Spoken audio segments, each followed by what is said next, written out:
महाकुंभ की, मेढ़ी माधव की, सच्चे दरबार की, गुरु महाराज की। तुमेव माता च पिता तुमेव, तुमेव बंधु सखा तुमेव, तुमेव विद्या द्रविणं तुमेव, तुमेव सर्वं मम देव देवा। वसुदेव सुतं देवं कंसचाणूरमर्दनं, देवकी परमानंदं कृष्णं वंदे जगद्गुरुं। श्रीमद् भगवत गीता साक्षात भगवान की दिव्य वाणी है। इसकी महिमा अपार है, अपरिमित है और उसका यथार्थ में वर्णन कोई नहीं कर सकता। शेष महेश गणेश भी इसकी महिमा को पूरी तरह से नहीं कह सकते। फिर भी मनुष्य को तो बात ही क्या है। इतिहास पुराणों में आदि जगह जगह इसकी महिमा गाई गई है।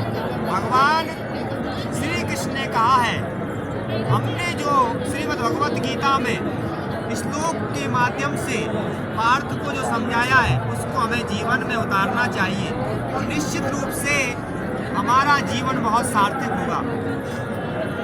तो हम इस भगवत गीता के कथा के माध्यम से, इस महाकुंभ से आप सभी लोगों से भी आग्रह करेंगे कि हम अपने जीवन में श्रीमद् भगवत गीता का एक भी श्लोक अगर उतार लेते हैं तो निश्चित मान लीजिए अपना जीवन बहुत सार्थक होगा। आज हम देख रहे हैं महाकुंभ क्षेत्र में कल्पवास भी कर रहे हैं। ऐसे ऐसे संत महात्मा आए, देखिए हमारे बीच ही बैठे हैं, जो कल्पवास कर रहे हैं, साधना कर रहे हैं, आराधना कर रहे हैं। और हम देख सकते हैं बराबर यहाँ हवन चल रहा है, वेद मंत्रों की आहुतियों के द्वारा हवन किया जा रहा है। और ऐसे इस महाकुंभ में हजारों नहीं लाखों की संख्या में हवन चल रहे हैं। इसी प्रकार की आहुतियाँ बनी है। तो हम कह सकते हैं इस प्रकार का सनातन धर्म में जो है, चाहे वो श्रीमद् रामचरितमानस हो, श्रीमद् भागवत गीता हो या भागवत महापुराण हो, हम अपने जीवन में उतारें और एक आदर्श जीवन जिए जिस प्रकार का भगवान श्री कृष्ण ने अर्जुन को कहा था।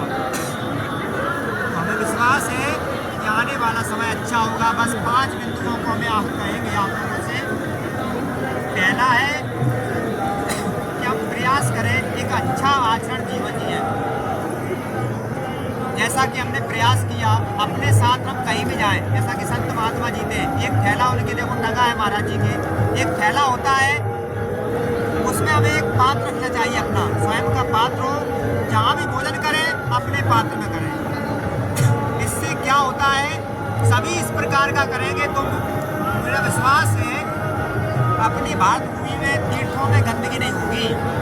पहला ये काम हो सकता है। दूसरा, हम प्रयास करें कि एक संकल्प ले लें कि हम किसी भी प्रकार का नशा नहीं करेंगे, चाहे गुटखा हो, बीड़ी हो या कोई भी नशा हो। इससे अपनी धरती माता स्वच्छ रहेगी। पावन तीर्थों में सबसे बड़ी अगर कोई दूषितता होती है, गंदगी होती है, तो वो नशा से ही होती है।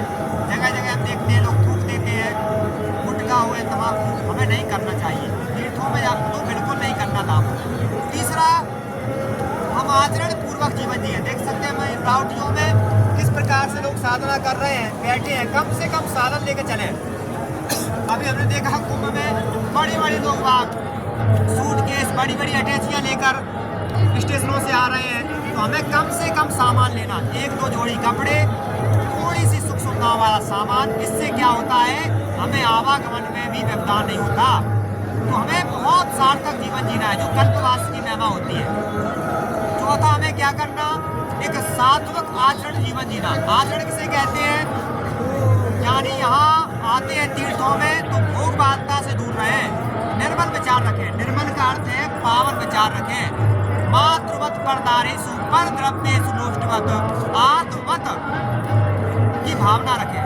यानी हम इस प्रकार की भावना रखें, निर्मल हो, पावन हो और सार्थक हो। इस प्रकार के बिंदुओं को हम चिंतन करेंगे तो निश्चित मान लीजिए भगवत गीता को हम जी पाएंगे। मुझे लगता है हम अच्छा जीवन जिएंगे तो राष्ट्र आगे बढ़ेगा। और निश्चित मान लीजिए राष्ट्र में सबका योगदान है। अमंत्रम अक्षरम नास्ति नास्ति मूलम अनौषधम अयोग्या पुरुषो नास्ति योजकस्तत्र दुर्लभः।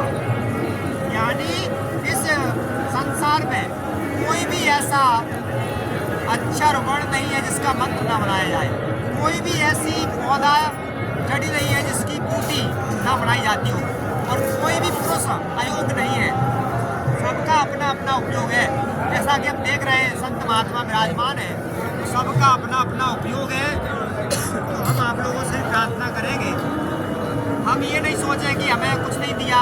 भगवान ने इतना अच्छा शरीर दिया है। जैसा कि रामचरितमानस में आता है, बड़े भाग्य मानुष तन पावा, बड़े भाग्य से सुर दुर्लभ सब ग्रंथन गावा।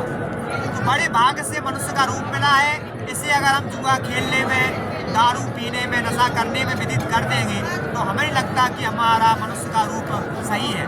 क्योंकि कहा जाता है, ऐसाम न विद्या तपो न दानम ज्ञानम न शीलम गुणो न धर्मा ते मृत्यु लोके भूमिभार भूता मनुष्य रूपेण मृगाश्चरन्ति। तो हमें एक अच्छा सार्थक जीवन जीना है, अच्छे कर्म करना है, माता पिता की आज्ञा माननी है, उनकी सेवा करनी है। और उनकी सेवा से ही हमारा राष्ट्र का काम भी पूरा होगा और हमें पुण्य की प्राप्ति होगी। बोलिए गुरु महाराज की जय।